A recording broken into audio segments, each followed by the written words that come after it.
이어서 뉴욕 현지를 연결해 생생한 소식을 들어보겠습니다. 고금리 상황과 연방정부 셧다운 우려가 동시에 발생하고 있는데요. 김용각 기자 연결해 보겠습니다. 김용각 특파원.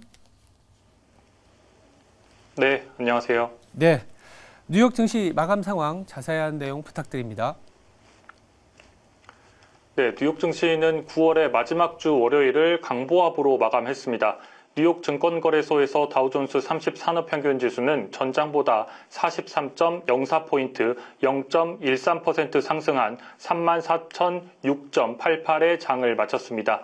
대형주 중심의 S&P 500지수는 전장보다 17.38포인트, 0.4% 상승한 4,337.44에 기술주 중심의 나스닥 지수는 전장보다 59.51포인트, 0.45% 상승한 13,271.32의 장을 마감했습니다. S&P 500의 11개 업종 가운데 8개 업종이 상승 마감했습니다. 특히 에너지 업종이 1.3% 상승하면서 상승세를 주도했습니다. S&P 500은 9월에 약 4% 하락세를 보이면서 2개월 연속 하락세를 이어가고 있는 가운데 에너지 부문은 좋은 성과를 내고 있습니다. 추가 금리 인상 가능성과 셧다운 우려가 커지면서 국채 금리는 치솟았습니다. 글로벌 채권금리의 벤치마크 역할을 하는 10년 만기 미 국채 금리가 4.5%를 넘어서며 16년 만에 최고치를 또 갈아치웠습니다. 이는 지난 2007년 이후 16년 만에 가장 높은 수준입니다. 미 연준이 점도표에서 내년 금리 인하 횟수를 당초 예상의 절반인 2차례로 줄이고 셧다운 데드라인이 가까워지면서 채권 가격이 반응하고 있는 모습입니다.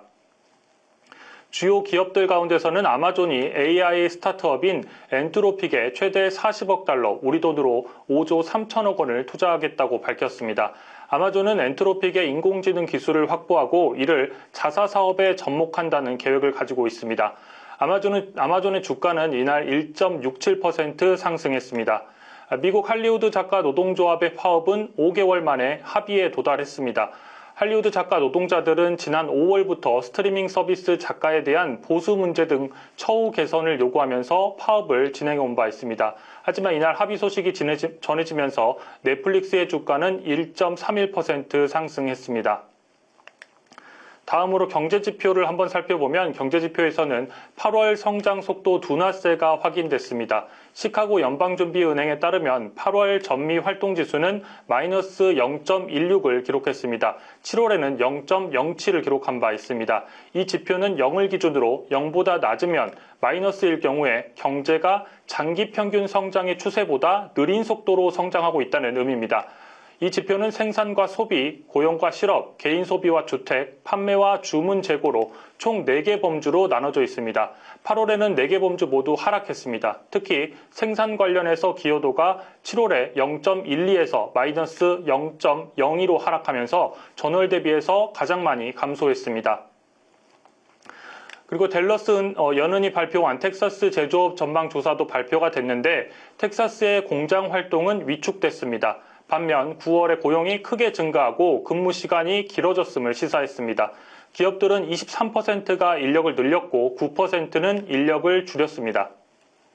네, 한편 미국 연방정부의 업무가 중단되는 일명 셧다운 리스크가 커지고 있습니다. 정부의 셧다운이 현실화된다면 증시와 경제에도 영향을 줄 수밖에 없을 텐데요.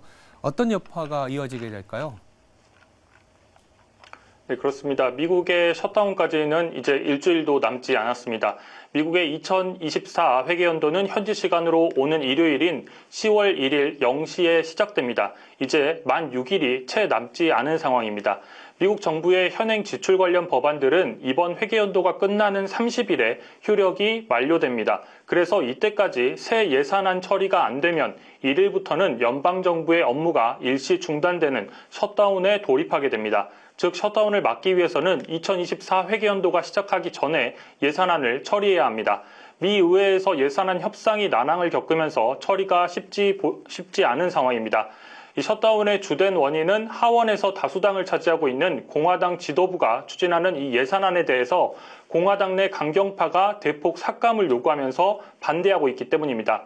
공화당 소속인 메카시 하원 의장은 일단 시간을 벌기 위해서 다음 달까지 쓸 예산이라도 통과시키자고 제안을 하고 있습니다. 하지만 민주당에서는 앞서 지난 5월 부채한도 협상 과정에서 정부 적자 감소 등을 합의했는데 또다시 공화당의 강경파가 반발을 하고 있다며 지적을 하고 있습니다. 문제는 셧다운이 미국 경제에도 큰 영향을 미칠 것이라는 점입니다. 일단 셧다운이 되면 국방이나 치안 같은 공공안전 분야를 제외하는 공무원들이 손을 놓게 됩니다. 정부와 관련된 노동자들을 다 포함하면 약 80만 명이 강제 무급 휴가에 들어가게 되는 겁니다.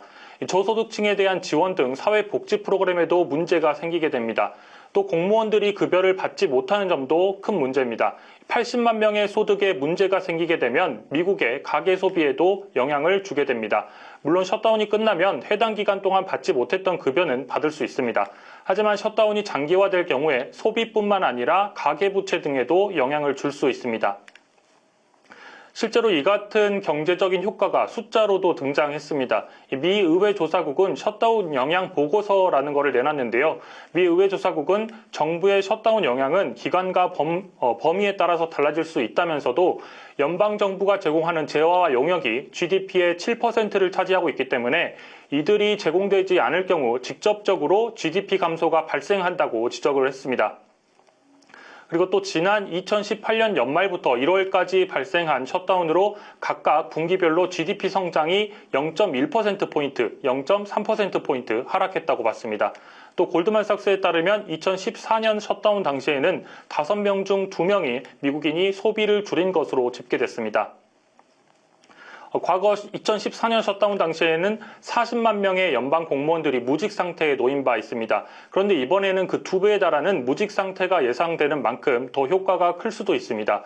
골드만삭스는 셧다운이 매주 경제 성장률을 0.15%포인트씩 하락시키는 것으로 분석했습니다. 경제지표 발표에도 차질이 생깁니다. 만약 셧다운이 한 달 이상 지속할 경우 11월에 개최되는 연방공개시장위원회는 사실상 경제지표를 볼 수 없는 깜깜이 회의가 됩니다. 그동안 파월 연준 의장은 항상 데이터에 기반한 결정을 강조해왔는데 결정을 할 데이터 자체가 없을 수 있는 겁니다. 이처럼 금리 결정에도 불확실성이 커지게 됩니다. 또 미국의 국가 신용도에도 우려가 나올 수 있습니다. 국제신용평가사 무디스는 보고서를 통해서 이날 셧다운이 미국의 국가 신용도를 부정적인 영향을 미칠 수 있을 것이라고 밝혔습니다. 실제로 앞서 피치는 미 정치권의 불확실성을 이유로 미국의 국가 신용 등급을 AAA에서 AA+로 한 단계 하향 조정한 바 있습니다. 미국의 자동차 노조 파업에 이어서 셧다운 우려까지 이어지면서 이번 주 뉴욕 증시의 불확실성이 커지고 있습니다. 지금까지 뉴욕에서 매일경제TV 김용갑입니다.